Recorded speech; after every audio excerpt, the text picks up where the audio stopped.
अपनी बेटी भी चंद्रगुप्त मौर्य को देनी पड़ी थी। बहनों और भाइयों, वही भारत के स्वर्ण युग को स्मरण कराने वाली वह बिहार की धरती और वैशाली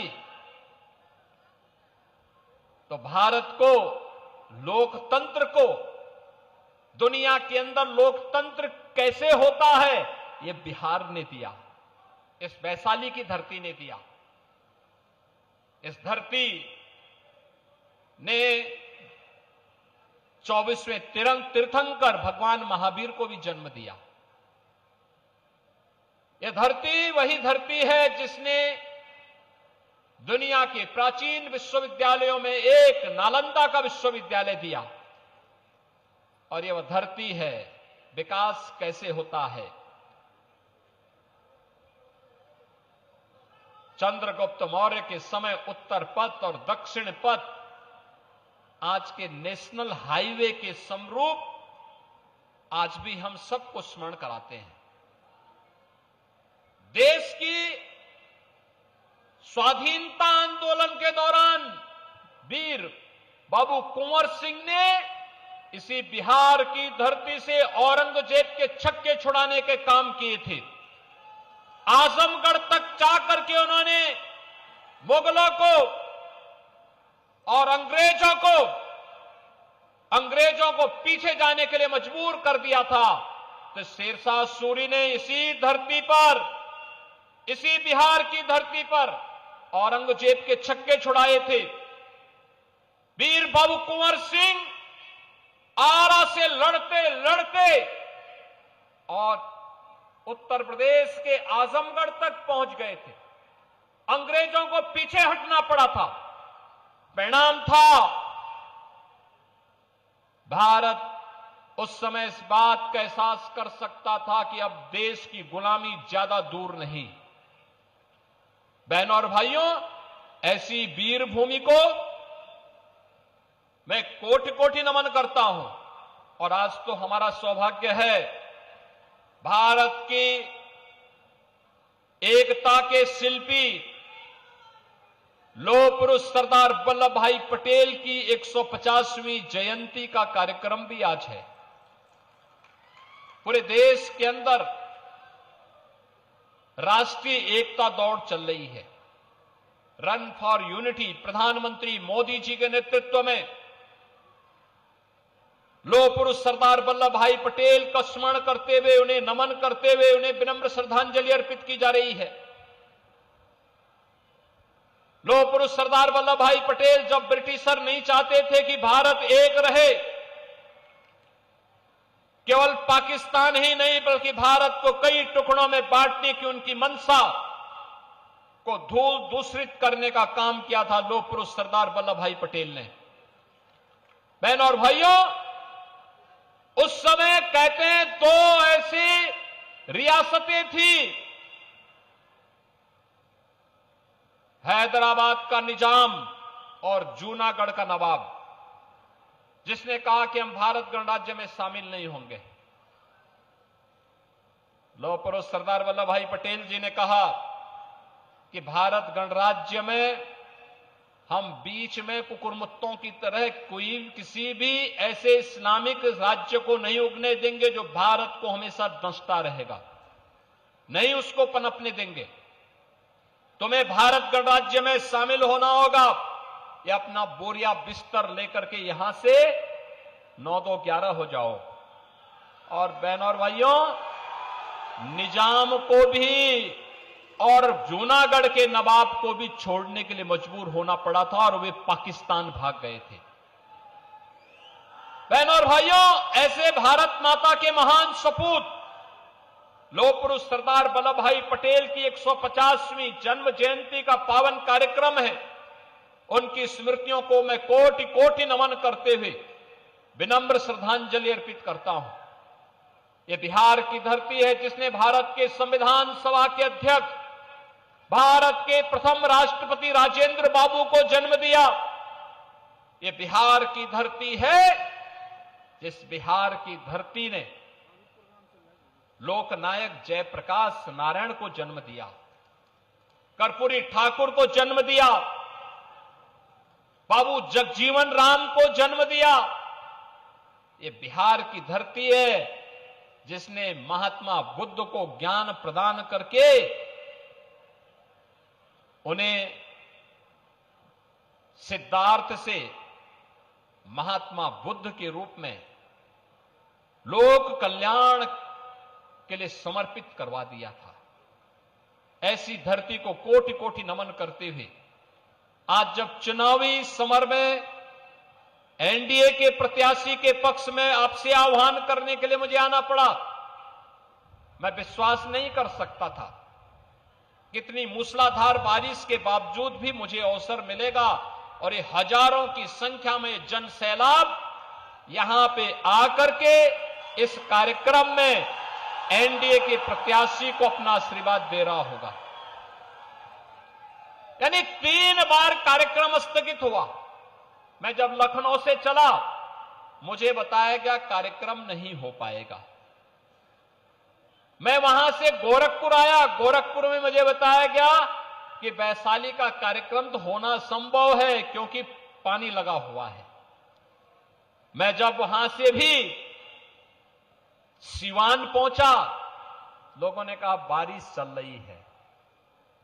डॉक्टर महेंद्र सिंह जी ने कहा कि नहीं, बारिश हो चाहे तूफान हो, यहां की जनता मानने वाली नहीं है, आपको आना है और आकर के यहां की चुनावी सभा में जनता जनार्दन का आशीर्वाद भारतीय जनता पार्टी और एनडीए के प्रत्याशी को संजय कुमार सिंह को दिलवाना ही दिलवाना है। तो मैं वहां से चला और आप सबको मैं जानता हूं, आप जितने भी लोग यहां हजारों की संख्या में खड़े हैं, सब 1-1 फुट पानी में खड़े हैं। आपके कपड़े भीग रहे हैं, आप पानी के ऊपर खड़े हैं। इस सब के बावजूद आपका उत्साह बताता है आपकी मेहनत अवश्य इस कीचड़ से कमल खिलाने का काम करेगा और बिहार के अंदर एनडीए की सरकार को फिर से बनाने का काम करेगा।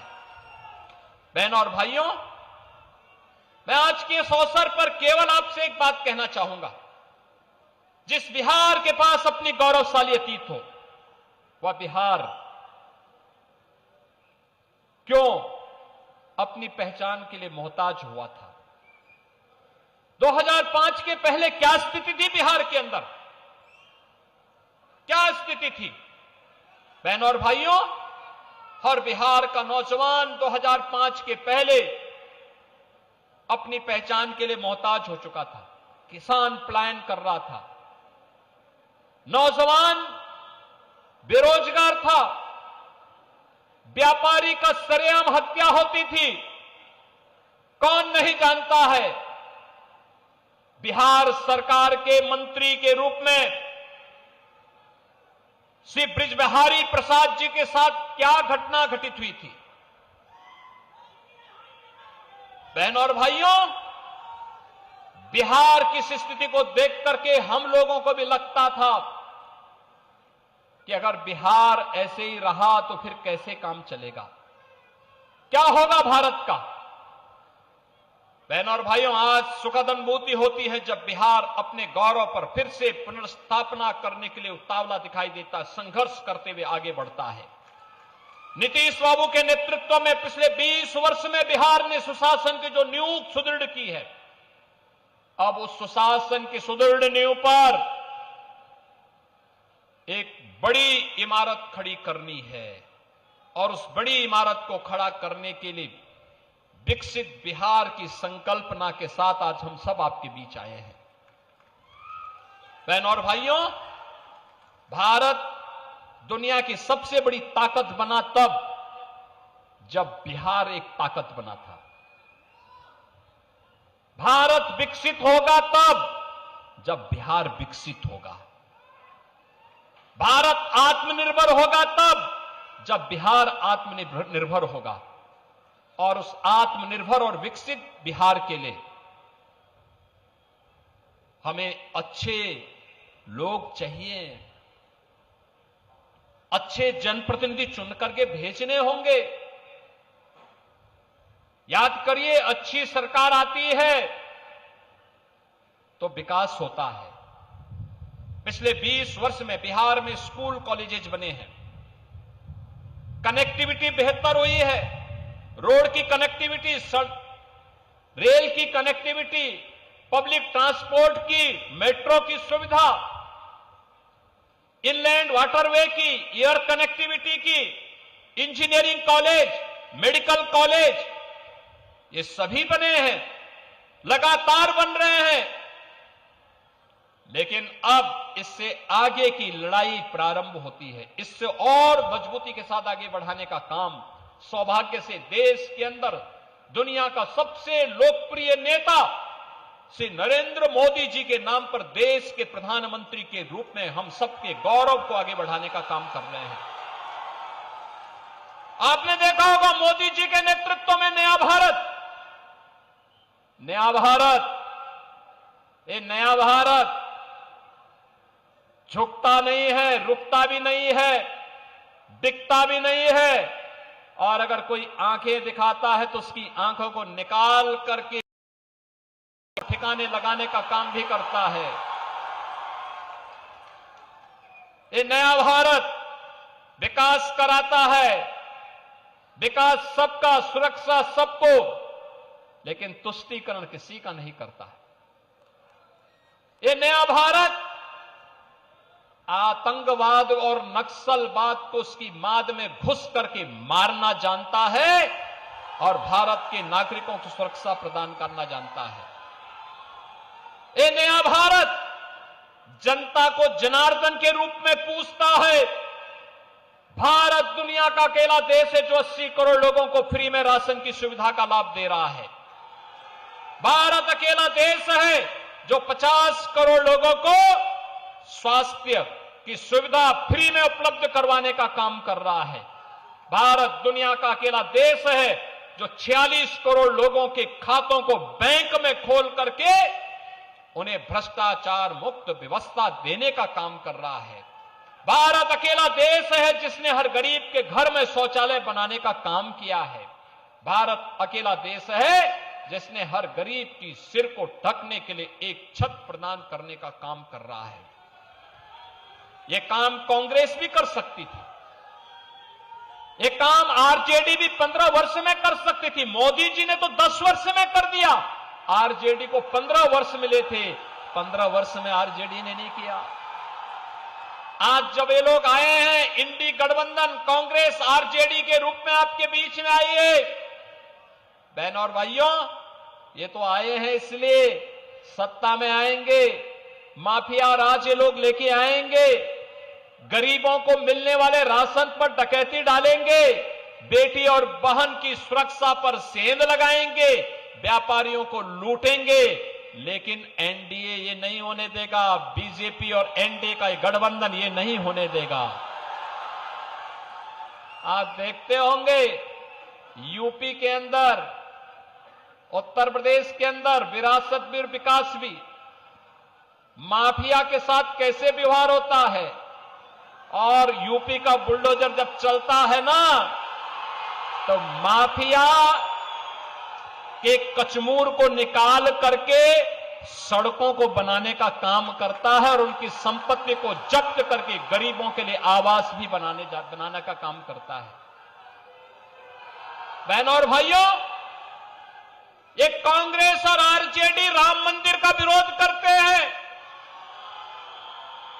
आपने देखा होगा कांग्रेस कहती थी कोर्ट में कि राम हुए ही नहीं, आरजेडी राम मंदिर के रथ को रोकती है। इनका पार्टनर्स उत्तर प्रदेश के अंदर राम भक्तों पर गोली चलाती है, लेकिन गोली की परवाह के बगैर, डंडों की परवाह के बगैर राम भक्त बोलता था कि रामलला हम आएंगे, मंदिर वहीं, और राम मंदिर बन गया ना, भव्य राम मंदिर। और अयोध्या में राम मंदिर होगा तो सीतामढ़ी में मां जानकी का मंदिर भी होगा। और यह काम भी एनडीए की सरकार कर रही है, प्रारंभ हो चुका है। एनडीए की डबल इंजन की सरकार है। तो अयोध्या से सीतामढ़ी के लिए 6,155 करोड़ रुपए की लागत से बेहतरीन कनेक्टिविटी के लिए सड़क के निर्माण के कार्य को भी आगे बढ़ा दिया गया है। आज बिहार में बहनों और भाइयों, जब एनडीए की सरकार है तो विकास भी है और सुशासन की सुदृढ़ नींव पर एक बेहतर भविष्य की आशा के साथ हम कार्य कर सकते हैं। और इसीलिए मैं आज आप सबसे कह रहा हूं, बहनों और भाइयों, ये तो किसी भी चुनाव की सबसे बड़ी गारंटी होती है कि अगर राहुल गांधी प्रचार में आ गए तो मान के चलिए कि एनडीए की विजय सुनिश्चित है, सुनिश्चित है। और यही कहने के लिए आज मैं आपके पास आया हूं। एनडीए ने बीजेपी के रूप में संजय कुमार सिंह को लालगंज विधानसभा क्षेत्र से प्रत्याशी बनाकर के आपके बीच उतारा है। वे एक लोकप्रिय नेता हैं, जुझारू हैं।